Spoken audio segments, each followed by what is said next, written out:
Simplement Vôtre, le bien-être par les plantes. Un programme proposé par l'association Simplement.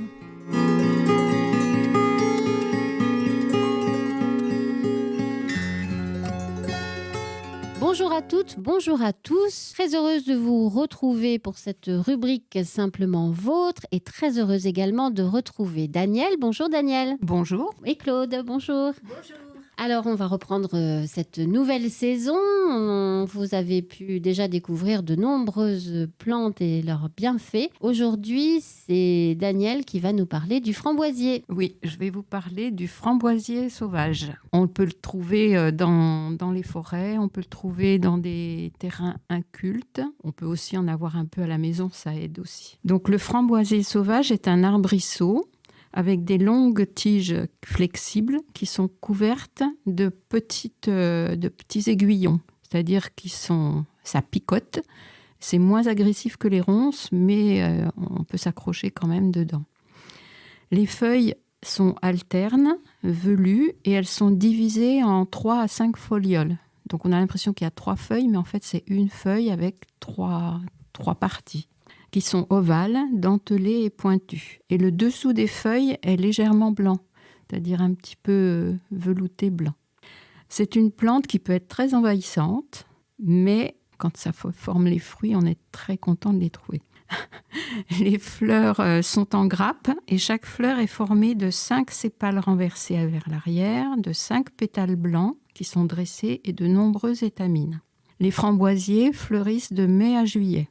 Et les fruits, qui sont de couleur rouge, des fois très foncée, sont formés de nombreuses petites drupes qui ont chacun un petit poil dessus. Les petites boules. Les petites boules, et puis il y a toujours un petit poil. Et donc, quand elles sont mûres, elles se détachent toutes seules et c'est très, très bon. Donc, pour les cueillettes, les feuilles se ramassent à la fin du printemps.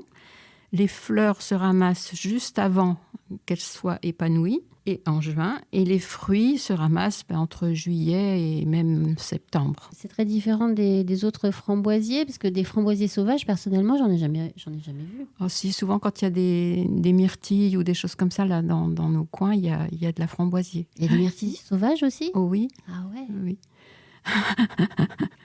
Après, il faut les trouver. Ah oui, c'est ça, voilà. Mais les framboisiers, si, on en trouve quand même dans les forêts, dans les bois. Oui, oui. Alors, les framboises sauvages sont quand même plus petites par rapport à ceux qu'on peut trouver dans le commerce où ça fait des framboises des fois monstrueuses. La framboise sauvage est plus petite, mais elle est tout aussi parfumée. Mmh. Donc, on peut utiliser les feuilles et les fruits, si j'ai bien compris. Voilà. Et même les fleurs. Alors, donc, on peut même manger les tiges quand elles viennent de pousser. Il paraît que c'est bon. Alors après, comment les faire cuire et tout ça, je ne sais pas trop.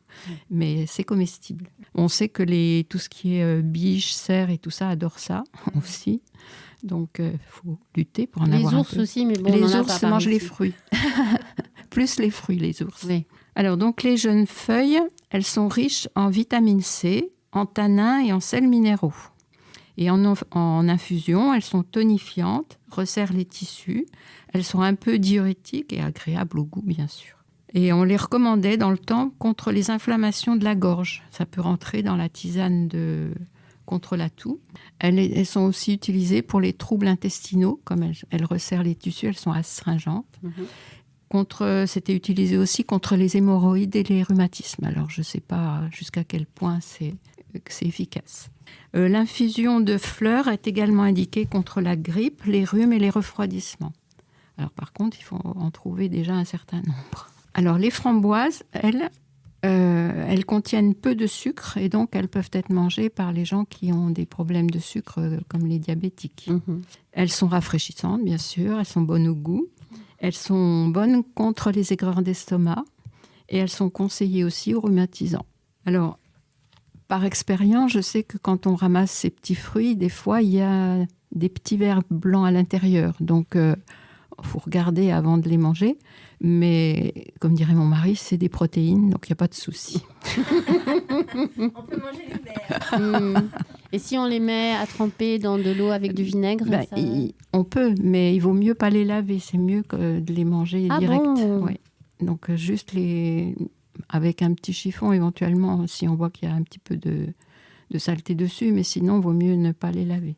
Pourquoi ? Parce qu'elles se gorgent d'eau oui, et puis ça leur enlève un peu leur goût aussi. Ah, oui.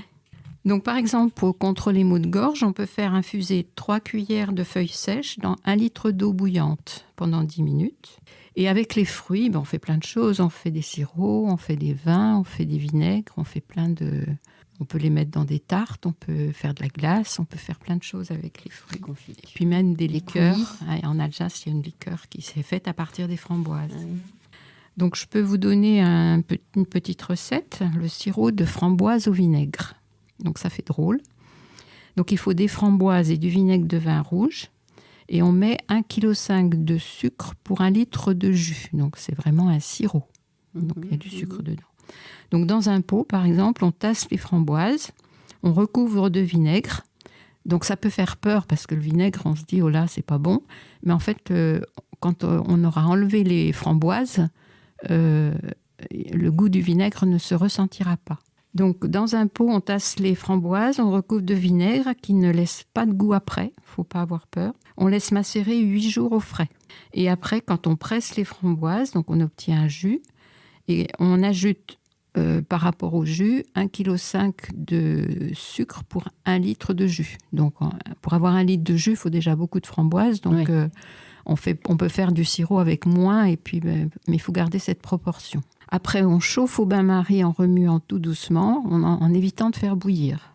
Après, on met en bouteille. Alors, je ne sais pas trop combien de temps ça dure. Combien de temps ça se garde ? Donc, combien de temps on chauffe ? Ah. Oui, je ne sais pas trop. Donc, on peut dire une bonne dizaine de minutes au moins pour que ce soit à la limite de bouillir, quoi. Oui, c'est peut-être quand plus la consistance ça chante, qui nous donnera un petit peu comme le thé, quand ça commence à chanter. Voilà, donc c'est tout ce que je voulais vous dire sur les... on peut en abuser des framboises, il n'y a pas de problème. Oh, il n'y a pas de problème. On peut l'utiliser en cosmétique aussi, en usage externe, avec les feuilles, pour soigner les éruptions cutanées, parce que c'est adoucissant. Ça peut être aussi un masque pour les peaux sèches, par exemple.